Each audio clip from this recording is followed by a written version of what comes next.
Hey everybody, it's Kayla back again with another video. Today I'm going to be answering a subscriber question. He has a bachelor's degree in biology, and for ages he thought he was going to go and become a doctor, so that's why he got his bachelor's in biology, and now he's having second guesses and thinking that maybe a career in finance might be better than going and getting his MD. And he wanted my opinion on that. He had also heard me talk about in my one of my debt-free college student videos about how I thought for a few years that I would go on to medical school, how I very much wanted to be a doctor. So I thought I would also share that later on in the video, because I'm sure there's a lot of people out there who aren't completely sure what path they want to go down on in life. And medicine and finance are both very high-paying jobs and prestigious types of jobs. So it's only natural to, in your mind, kind of be like, well, what should I really go and pursue? So to my subscriber, who I've privately answered to, I told him that, you know, the grass isn't always greener on the other side. If he were to want to break into finance, you know, depending on what area of finance, he's likely going to have to get some type of degree in finance, whether he just goes and gets a bachelor's in finance, does bachelor level coursework, or he's able to get admitted into a master's in finance program and then get a job. He mentioned about, you know, going and getting the CFA, maybe MBA later on down the line. You know, that's all fine and great, right? But you need to have that finance coursework in college, really, before a lot of companies will hire you on for entry-level finance jobs. There aren't many entry-level finance jobs where something so far away from a finance bachelor's degree would be accepted. You know, biology would be kind of pushing it. And the jobs that, or the companies that would be willing to hire you with just the bachelor's in biology, most likely they're not going to be something fulfilling for you. Now, there might be the odd company where, you know, they do like healthcare investing, something along the lines of that, where they would see a bachelor's degree in biology as an asset.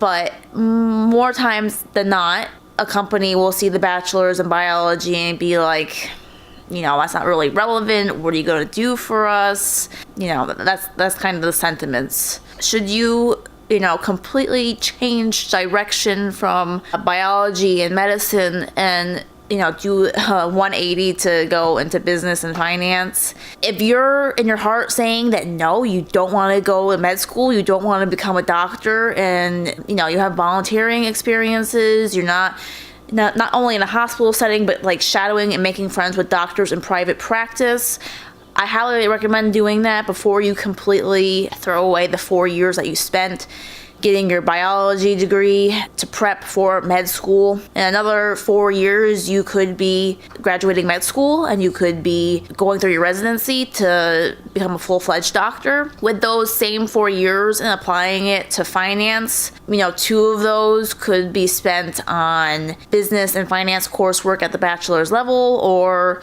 if you were somehow allowed into a master's in finance program, most of them are either 1 to 2 years, so you could spend those 2 years there. And then, you know, the additional next 2 years, you'd be starting from the very bottom, working your way up, depending on what job you got, what company you're in. You know, your salary could be as low as $40,000. It could be as high as $90,000, $100,000 base, working 80 hours and up a week. I feel you would probably be on the same playing ground in those 4 years, whether you had graduated med school and you're doing your residency versus doing a complete 180 and starting a career in finance. So if your heart is telling you finance, and that you cannot stand medicine, you don't want to be in the healthcare system, that you don't, you know, you still don't want to be a doctor, then do what your heart tells you. That's always the right answer. You don't want to be a miserable doctor and regretting your life. But is life amazing in finance? Is life so much better in finance? Not really. Lots of hours, just like medicine. Salary over time, I mean, if you make it to MD level or higher, you're going to be making more than your average doctor, definitely more than any like family practice or anything like that. You'd probably be you'd be making at least what an anesthesiologist makes and up. So yeah, that's my take on it. You just have to follow your heart and don't do anything that will make you miserable, because your life should not be miserable. It should be, you have to make your own happiness. Now, how did I decide not to go to med school? Well, when I was a teenager, really like 12 to 16, I'd probably say, I thought I was going to go to med school. I thought I was going to be a doctor. I really did. I luckily went and volunteered for a while at a hospital, and I got various experiences inside the hospital. And thank goodness I did, because it kind of opened my eyes to that I would not like to work in a hospital environment. If you're somebody who is interested in becoming a doctor or a nurse or any other function inside of a hospital, go and volunteer in a hospital. Get as much volunteering experience in the hospital as possible to see if that is right for you. Now, me, I didn't like volunteering in the hospital because it just didn't fit my personality. It was sad a lot of the time. It was kind of emotionally exhausting. You get the most emotionally exhausting cases inside of the hospital. I also got to see how the healthcare system in America at least works, and there's lots of things I don't agree with the American healthcare system. I'll get more into that later. But overall, I did not like working and volunteering in the hospital. After getting volunteering experience inside of a hospital, I got private practice shadowing experience. And that was in pain management, family practice, and dermatology. And I'm also very thankful I also had those experiences. I very much preferred the private practice experiences that I got to be a part of, and forming relationships with full-fledged doctors that way and having conversations with them. They were very happy to talk about their experiences and kind of guide me and help me figure out if that was right for me or not. Very thankful for that. Which, once again, if you think you're interested in a particular kind of medicine, look up doctors in your areas, see if you can shadow them, see if you can interview them. Some are going to be receptive, some are not, and that's okay. You just find people who are interested in being a mentor of a kind, or being willing to answer your questions. So talking with various doctors, it kind of made me realize that, these doctors in their 40s still had medical school debt.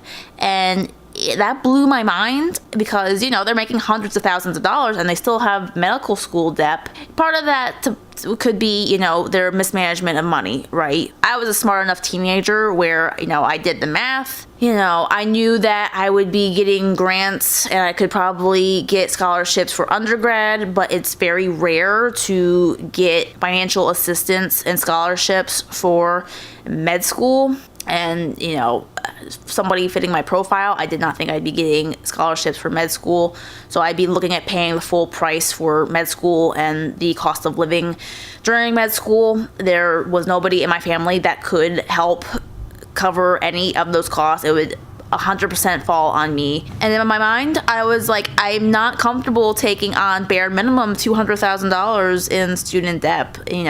At this point, if I had gotten a science-related bachelor's degree and then gone to med school, I would be graduating med school right about now. And the average med school debt is over $300,000 at this point, and that just makes me sick to my stomach. I just can't agree with that. Especially to work in a job, in a function, because you could go and have your own practice. You could become a world-renowned surgeon, whatever. Being in the medical field, being a doctor, luck and various variables are going to determine your outcome, your career outcome. You might not get the residency that you want. You might not end up practicing the type of medicine that you want. I met doctors who weren't practicing the type of medicine that they really wanted to, and then later in life they had to go and do another residency so that they could go and transfer into a different area of medicine.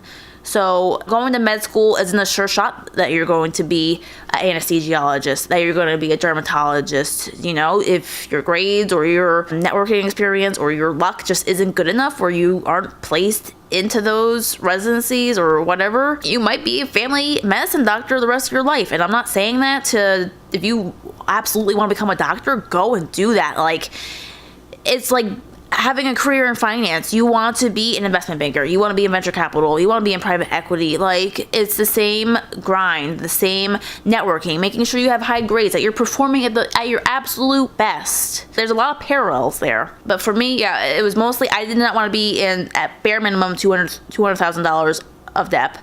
I was freaked out thinking I'm gonna be in my early 30s, maybe mid 30s, depending on what area of medicine you want to practice, before I'm really starting my career, before I'm a professional, like Kayla the anesthesiologist, Kayla the dermatologist, and before I'm actually making real doctor money, you know, being in my mid 30s to early to mid 30s before I'm making real doctor money. So that kind of drove me to finance over medicine. Was you're seeing cash, you're seeing income much faster than going the medical route. And a huge factor was my disagreement with the healthcare system of America. You know, I just don't feel it's just. I don't feel that we do right by our American citizens. They're so, well, and also I don't agree with what is pushed upon Americans, the way that people are treated and not just told the truth because making money is more important. You're not told that exercise can help multiple, you know, you have diabetes, exercise, eat right. There are so many doctors who are ignorant on basic nutrition and fail to tell their patients the truth, that they need to go work out, that they need to eat some vegetables and fruits. They're much more willing to push pills on them. And when I started having my own medical issues, you know, between 18 and 20 years old, before I transitioned to vegan, I went to a bunch of different doctors, and you know, none of them, some of them said, well, we can't help you. Some of them misdiagnosed me, and me switching my diet to vegan from a traditional bodybuilder diet helped solve the issues that I was having. So that's also a reason why I decided not to pursue medicine, was because I don't agree with the healthcare system in America. We have made a country of very sick people, overweight people, people who have diseases that they should not be having. So I just don't agree with it. I don't want to be a part of it. I don't want to deal with it. You know, I just don't agree with it. It's really sad what's happening in America, and what has been happening for decades now, and probably will not change. I feel like my generation and younger are more aware, and the people who are aware take action on eating right and working out, but still so much stuff is peddled to the American people, and other countries too, but you know, America's #1 for obesity. So yeah, that's why I didn't go into med school, and that's why I decided to go in finance instead. If this video helped you, be sure to give this video a like and share it with anybody who might be thinking, maybe I should go to med school, or if they're thinking maybe, you know, they're trying to choose between a medical career and a finance career. Be sure to share this video with them. If you're not already subscribed to me, be sure to hit that subscribe button. If you have any questions or comments, be sure to leave it down below. And then until next time, I'll see you around in another one of my videos. Bye!